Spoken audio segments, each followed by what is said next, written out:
আমাদের উদ্দেশ্য হচ্ছে আমরা ঐক্যবদ্ধ, আমরা বীর শরাফত আলী সপু এবং মমিন আলীর নেতৃত্বে আমরা ঐক্যবদ্ধ সংগ্রামী।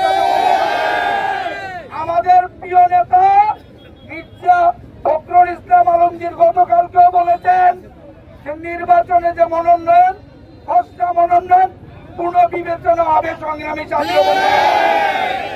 আমরা আশা রাখি এবং বিশ্বাস করি অবশ্যই ত্যাগী এবং জনপ্রিয় নেতার মূল্যায়ন করা হবে সংগ্রামী জাতীয় বন্ধুরা। এর প্রতিবাদে আমরা আজকে শ্রীনগরে যে মশাল মিছিল করেছি, এর একটি উদ্দেশ্য আগামী নির্বাচন সুষ্ঠু হতে হবে।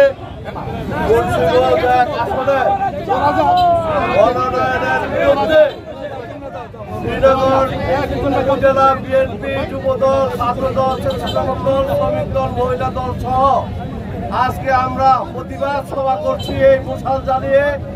আব্দুল্লাহকে আমরা মানি না, মানব না।